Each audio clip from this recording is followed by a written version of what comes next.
तो स्टूडेंट्स, इस नए सेक्शन में हम स्टार्ट करेंगे एलोट्रॉप्स ऑफ कार्बन। यहाँ हम उसके बारे में डिस्कस करने वाले हैं कि एलोट्रॉप्स ऑफ कार्बन क्या होता है। What does the word allotrope mean?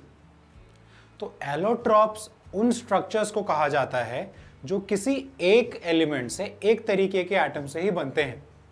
ठीक है, कोई एक तरीके का ही आप एटम लीजिए, उसी से जब आप कोई एक स्ट्रक्चर बनाते हैं तो उसे हम एलोट्रॉप कहते हैं।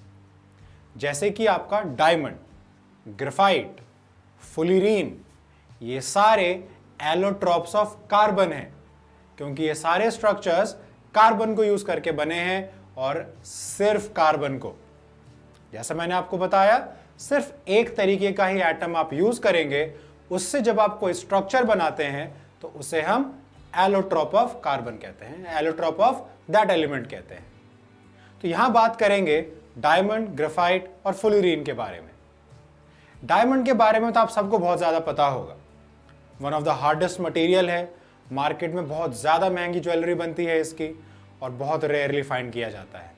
और एक सोशल स्टेटस के लिए भी बात होती है कि इसके पास डायमंड है या डायमंड की ज्वेलरी पहनते हैं। ठीक है, तो ये डायमंड बनता कैसे है? डायमंड जो स्ट्रक्चर है, इसमें कार्बन अपने साथ और 4 अलग अलग कार्बन एटम से जुड़ा हुआ होता है। कोई भी एक एटम अपने सराउंडिंग 4 कार्बन एटम से जुड़ा हुआ रहता है, जिससे कि एक बहुत ही स्ट्रॉन्ग, बहुत ही रिजिड 3D स्ट्रक्चर बनाता है। और इसीलिए डायमंड बहुत ही ज्यादा स्ट्रॉन्ग स्ट्रक्चर है।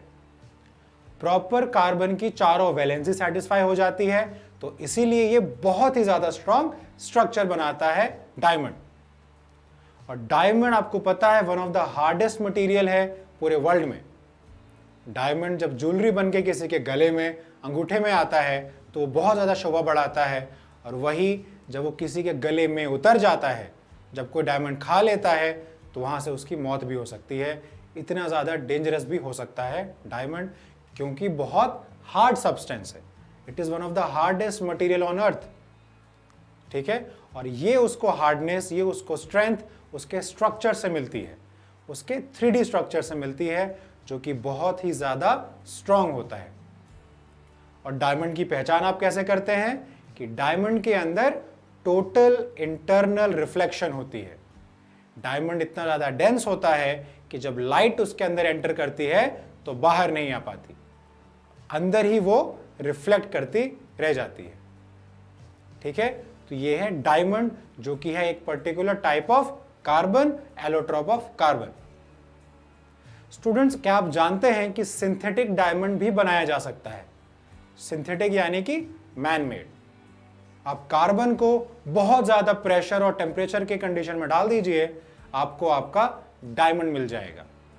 लेकिन जो ये सिंथेटिक कार्बन है, वो नेचुरली फाउंड डायमंड से छोटा होता है साइज में। ये डिफरेंस होता है, और उसको आप आराम से डिस्टिंग्विश भी कर सकते हैं कि ये सिंथेटिक है और ये नेचुरल है। नेचुरली फाउंड डायमंड की बात ही अलग होती है, जो कि थाउजेंड्स ऑफ ईयर्स से एक्सट्रीम प्रेशर और टेम्परेचर के कंडीशन में धरती के नीचे, जमीन के नीचे बनता है और हमें आज तक मिला हुआ है। ठीक है, तो डायमंड एक बहुत ही strong, important allotrope of carbon है। दूसरा एलोट्रॉप है आपका ग्रेफाइट। ग्रेफाइट भी आपने बहुत जगह यूज होते हुए देखा होगा। सबसे कॉमन है जो आपके पेंसिल की लिड होती है, वो भी ग्रेफाइट की होती है। ग्रेफाइट और डायमंड में फिजिकलिटी में डिफरेंस है, जो उनकी फिजिकल स्ट्रक्चर्स है उसमें डिफरेंस है, लेकिन दोनों की केमिकल प्रॉपर्टीज सेम है। क्यों? क्योंकि दोनों ही सेम तरीके के एलिमेंट से बने हुए रहते हैं। ग्रेफाइट भी कार्बन, डायमंड भी कार्बन, तो दोनों की जो केमिकल प्रॉपर्टीज हैं वो सेम है, सिर्फ उनके फिजिकल प्रॉपर्टीज में डिफरेंस है। ये फिजिकल प्रॉपर्टीज में डिफरेंस कैसे है?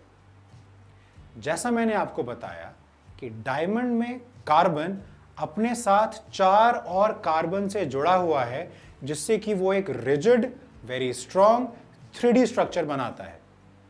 On the other hand, graphite में एक कार्बन बाकी और 3 कार्बन से जुड़ा हुआ है।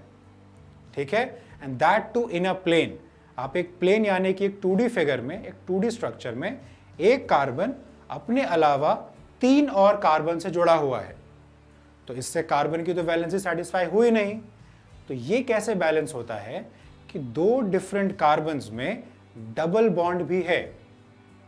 ठीक है, अज्यूम कीजिए जैसे यहां मेरा हाथ है, ये एक लेयर है, ये एक 2D लेयर है जहां पर एक कार्बन है जो बाकी और 3 कार्बन से जुड़ा हुआ है। उसके नीचे एक और डिफरेंट 2D लेयर है, वहां वाला कार्बन ऊपर वाले कार्बन के साथ डबल बॉन्ड में है और वो कार्बन भी अपने अलावा और 3 कार्बन से जुड़ा हुआ है। ये स्ट्रक्चर आपको आपके स्क्रीन पे भी दिख रहा होगा।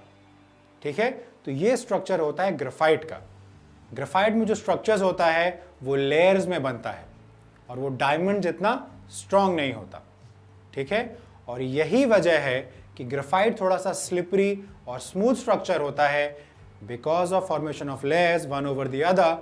और यही कारण है कि ग्रेफाइट आपका कंडक्टर भी है। Graphite is the only non metal which is the conductor. ठीक है, क्यों? क्योंकि उसमें इलेक्ट्रॉन्स को फ्लो करने के लिए थोड़ी सी कैपेबिलिटी है जो कि डायमंड और बाकी एलोट्रॉप्स में नहीं होती। डायमंड एक बहुत ही ज्यादा रिजिड 3D स्ट्रक्चर है, वहीं ग्रेफाइट आपका स्मूथ एंड स्लिपरी है क्योंकि ग्रेफाइट में लेयर्स ऑफ स्ट्रक्चर्स बनते हैं। ठीक है, और डिफरेंट डिफरेंट लेयर्स में कार्बन कार्बन के बीच डबल बॉन्ड है जिससे कि उसकी वैलेंसी सेटिस्फाई हो। ठीक है, एक कार्बन बाकी 3 कार्बन से जुड़ा हुआ है तो कार्बन की 3 वैलेंसी सेटिस्फाई हुई और वो चौथा नीचे वाले कार्बन से जुड़ा हुआ है जिससे उसकी चौथी वैलेंसी सेटिस्फाई होती है। और ऐसे ही जो नीचे वाला कार्बन है वो इसके साथ जुड़ा रहता है जिससे उसकी वैलेंसी सेटिस्फाई होती है।